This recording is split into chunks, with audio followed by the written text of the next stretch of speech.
Salut mes nounours, bienvenue dans cette nouvelle vidéo. J'espère que vous allez tous bien, j'espère que vous avez bien commencé l'année 2021 et que l'année 2020 s'est bien passée chez vous. En tout cas chez moi tout va bien, j'ai pas vraiment eu de malheur l'année passée contrairement à plusieurs d'entre vous qui avaient peut-être perdu un membre cher ou qui avaient traversé des situations très compliquées et j'en suis reconnaissante. Et à ceux-là, sachez que je suis de tout cœur avec vous, j'espère que cette année sera meilleure pour vous.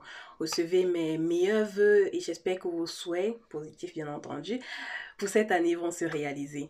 Parlons des souhaits, je vous ai posé une question sur mes réseaux sociaux il y a quelques jours qui était de savoir quels sont vos objectifs capillaires pour cette année et j'ai eu pas mal de réponses. Ce sera dans l'objectif de cette vidéo. Donc contrairement aux vidéos que j'ai l'habitude de faire où je montre peut-être comment je fais mes soins et tout, cette vidéo sera tout simplement une vidéo dans laquelle je vais vous aider à ma manière à atteindre vos objectifs. Donc ce sera beaucoup plus conseil. Donc asseyez-vous, installez-vous confortablement et prenez note.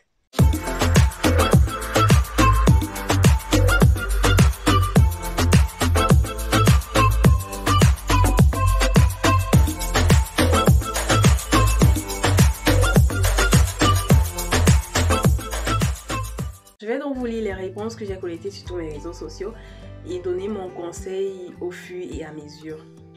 Je vais donc commencer avec cette première personne qui dit « Prendre sérieusement soin de mes cheveux, avoir les cheveux longs et noirs et faire pousser ma déventure. » Ok.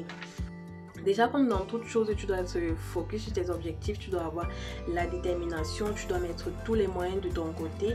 Si par exemple l'année passée, tu t'es rendu compte que tu n'as pas vraiment eu le résultat que tu voulais ou bien tes cheveux n'étaient pas vraiment comme tu aurais souhaité qu'ils soient, cette année donc change de méthode. Si tu regardes par exemple tes produits, étant donné que j'avais même fait une vidéo sur les bons produits à utiliser, donc tu peux peut-être regarder tes produits, tu vois s'ils correspondent vraiment aux normes. Si ça ne correspond pas, tu peux te dire ok, pour cette année je vais changer de produit, je vais tester tel autre produit et voir si peut-être c'est la méthode que tu utilisais qui n'était pas la bonne. Tu peux te dire ok, cette fois-ci je vais utiliser telle autre méthode pour essayer d'atteindre ton objectif, parce que tu ne peux pas utiliser les mêmes méthodes ou bien les mêmes produits et espérer avoir des résultats différents. Ça ne marche pas.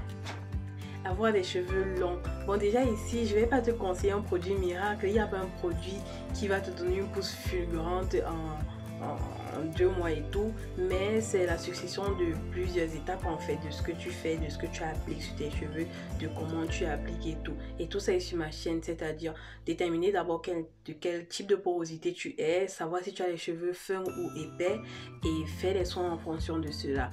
Faire des masques par exemple, comment manipuler ses cheveux quand ils sont secs, comment entretenir ses cheveux, par exemple dormir avec des foulants en satin, démêler ses cheveux avec les doigts ou bien les peignes à dents lâches ou bien les brosses, quel produit utiliser, c'est aussi très important. J'ai fait une vidéo là-dessus, quel masque par exemple faire, comment hydrater efficacement ses cheveux, comment sceller efficacement son hydratation.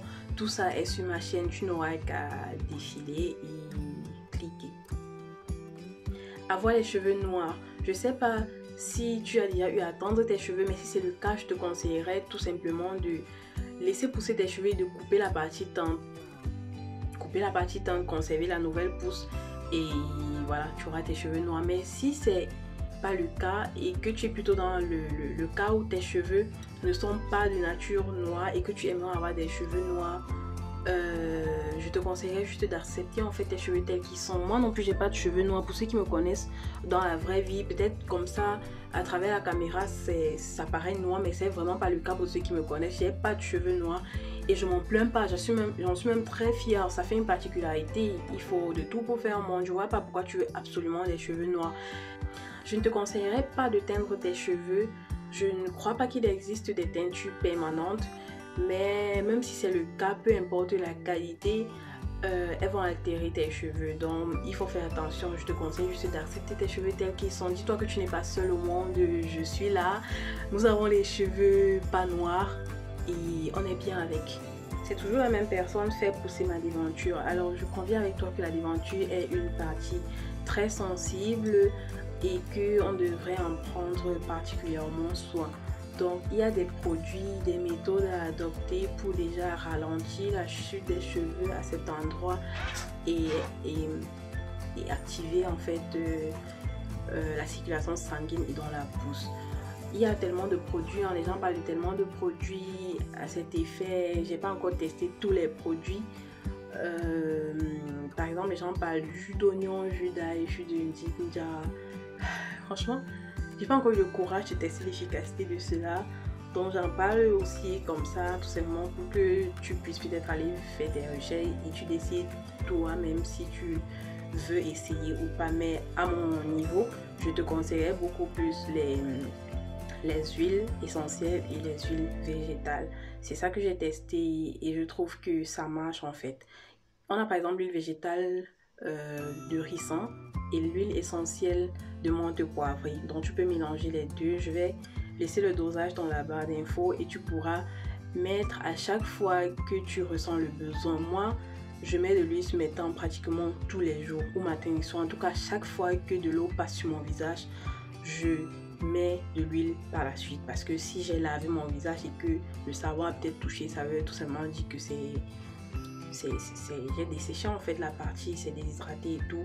Donc j'ai besoin de nourrir avec ces huiles. Donc à chaque moment que je ressens le besoin, je mets de l'huile et je profite pour faire des petits massages comme ça. Ça active la circulation sanguine et ça va activer aussi la pousse de tes cheveux à cet endroit. Tu peux aussi utiliser des satins pour dormir. C'est très important d'utiliser des bonnets en satin, des bonnets en satin pour dormir, et utiliser vraiment les bonnets qui sont faits tout en satin. Donc n'utilisez pas ceux qui ont des élastiques ou bien ceux qui sont froncés, car ça va venir s'accrocher sur vos cheveux, surtout si ça passe par dessus comme ça, ce sera pas une bonne idée. Donc moi j'attache mon foulard vraiment ici, ça passe là derrière mes oreilles, c'est pas que ça passe ici et tout. Utilisez les bons foulards, les foulards que tu attaches la nuit, le matin tu le retrouves sous le lit là. Non, utilisez les bons foulards. Et j'en connais, il y a tellement de foulards comme ça qui se battent la nuit. Donc faites très attention. Évitez les coiffures trop serrées. Oui, parce que tu vas beau mettre les huiles que j'ai dit attacher ton foulard, mais les masques et tout. Si tu continues à faire des coiffures serrées, ça risque de ne pas avoir d'effet. Au contraire, tu auras l'impression que ça va de mal en pis. Donc évitez les coiffures trop serrées, évitez les coiffures qui sollicitent votre déventure. Si tu finis de te coiffer ou bien pendant que tu es en train de te coiffer, tu ressens une douleur, sache que c'est pas normal. Ce n'est pas du tout normal. Tu ne dois pas avoir mal quand tu te fais les tresses ou après. Non, c'est pas possible, c'est pas normal. Je te conseillerais aussi d'éviter les tissages mal faits ou mal placés, d'éviter les défrisants et les teintures chimiques. Alors on passe à la prochaine personne. Concurrencer avec moi. Pourquoi tu veux concurrencer avec moi en fait? Non mais c'est bien, le challenge parfois ça permet de se surpasser, hein. C'est pas une mauvaise chose. Tu as tout ce qu'il te faut, bonne chance.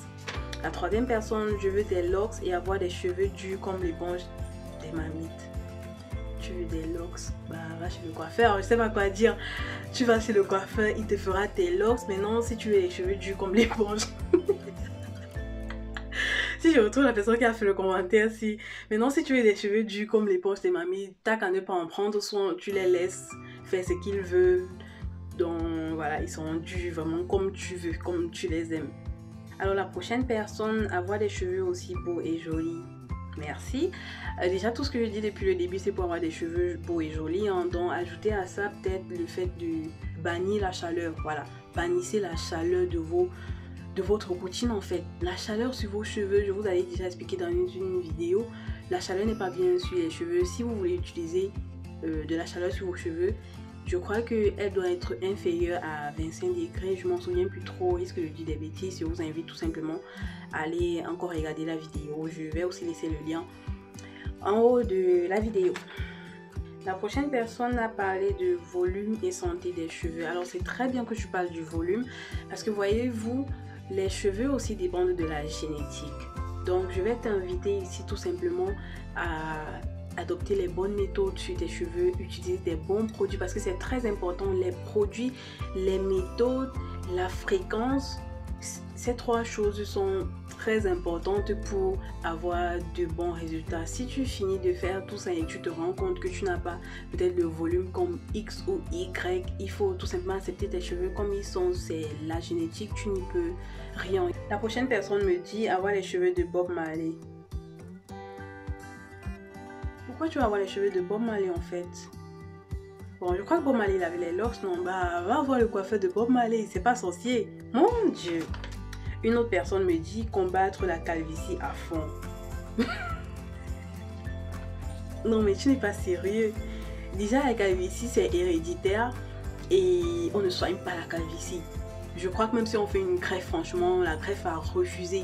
Sauf si tu mets une perruque. Bon, je pense pour la greffe, je suis pas sûre, hein, mais tu peux toujours essayer. Consulte un médecin si ta calvitie te fait tant complexer. Consulte un dermatologue, non, je crois, il peut peut-être t'aider ou t'envoyer chez quelqu'un de plus compétent. Mais là, franchement, à mon petit niveau... La prochaine personne nous parle d'hydratation et de longueur. Longueur, j'ai déjà répondu, c'est très bien que tu parles d'hydratation. Étant donné qu'on sait que les cheveux crépus sont les cheveux les plus secs au monde de par leur texture, peu importe si tu es de type 4C, 4B ou 4A, toujours est-il que ce sont des cheveux crépus et la différence est juste au niveau des boucles. Les boucles sont les boucles sont plus serrées chez 4C que chez 4A par exemple, mais toujours est-il que tous ces types de cheveux nécessitent une hydratation supplémentaire et cette hydratation, on va l'apporter par l'eau que nous allons boire ou par, et je vais pas dire ou parce que c'est les deux surtout, et par les soins hydratants extérieurs qu'on va apporter à nos cheveux. Mais je vous conseillerais de vous attarder sur l'hydratation intérieure beaucoup plus. Pourquoi? Parce que l'eau que nos cheveux prélèvent comme ça de notre corps a plus de difficultés à s'échapper que l'eau que nous apportons que nous rajoutons comme ça sur nos cheveux. Et vous devez aussi savoir que notre corps est conçu de telle sorte que quand vous lui apportez de l'eau, c'est d'abord les organes vitaux qui utilisent cette eau. Les organes vitaux comme le cœur et le cerveau, les reins et tout ça, qui utilisent l'eau que vous apportez à votre corps. Et c'est seulement après que tous les organes vitaux de votre corps aient utilisé l'eau que le reste va peut-être sur la peau ou bien dans les cheveux. Donc rassurez-vous que vous buvez assez ou carrément beaucoup d'eau en fait pour qu'il y ait reste après que les organes vitaux aient utilisé. Donc comme ça vous garantissez une bonne hydratation de vos cheveux sans oublier l'hydratation externe qui est aussi importante. La prochaine personne nous dit avoir les cheveux touffus et longs. Là je crois qu'une fois de plus c'est volume et longueur dont j'ai déjà parlé. La prochaine personne nous dit devenir exagérément riche. Bonne chance alors. La suivante et la dernière, combattre l'alopécie. Sachant qu'il existe plusieurs types d'alopécie, les alopécies héréditaires qui ont les noms un peu compliqués et l'alopécie de traction. L'alopécie de traction, c'est généralement quand vous arborez des coiffures trop serrées. Donc si vous savez intérieurement que vous n'arborez pas des coiffures serrées, que quand même vous souffrez d'alopécie, je vous conseillerais d'aller consulter un médecin tout simplement, il vous dira quoi faire. Mais je vais parler de l'alopécie de traction ici en espérant que c'est ce dont vous parliez. Donc déjà je vous conseillerais de ne plus arborer les coiffures trop serrées, d'éviter les coiffures qui sollicitent vos tempes une fois de plus, d'éviter les défrisages, hydratez-vous bien les cheveux, attachez vos cheveux avant de dormir, faites-vous des massages, ça active la circulation sanguine et donc la pousse, car vous savez que l'alopécie en fait vient du fait que un cheveu s'arrache du follicule et quand avec la racine en fait, et quand il s'arrache avec sa racine, il repousse plus fin. Et quand il repousse plus fin comme ça, il y a encore plus de chances de s'arracher. Donc il faut faire très attention. Et à un moment donné, quand il s'arrache à répétition comme ça, à un moment donné, le follicule meurt à cet endroit. Donc le cheveu ne pousse plus jamais à cet endroit. Et à ce stade, peu importe le produit miracle que vous pourrez mettre à cet endroit, le cheveu ne poussera plus jamais. La seule solution sera une greffe de cheveux. Ça marche, oui. Les greffes, ça se passe aux États-Unis, mais c'est pas quelque chose que tout le monde peut faire parce que c'est extrêmement coûteux. Donc les amis, faites très attention, prenez bien soin de vos cheveux pour ne pas arriver à ce stade. On est presque au terme de la vidéo mes nounours. J'ai fait le tour de vos questions sans trop rentrer dans la partie théorique, mais vous savez que j'ai fait quand même pas mal de vidéos où j'utilise des produits, où je montre comment utiliser ces produits, où je montre comment je manipule mes cheveux. Donc ces vidéos peuvent vous aider en attendant que je fasse d'autres pour compléter par exemple ce que j'aurais dit aujourd'hui et dont la vidéo ne figure pas encore sur ma chaîne. Donc je vais vous inviter tout simplement à vous abonner, à partager avec vos amis, à me suivre sur mes réseaux sociaux aussi, parce que j'ai certaines astuces que je partage sur mes réseaux sociaux Facebook et Instagram que je ne viendrai pas forcément ici faire une vidéo pour en parler. Donc il serait mieux que vous me suiviez là et que vous partagiez, vous likez, vous commentez si vous avez quelque chose à rajouter pour agrandir la famille. Je suis très heureuse que vous soyez restés jusqu'à la fin. Je vous fais plein de bisous. Portez-vous bien et à la prochaine vidéo. Bye.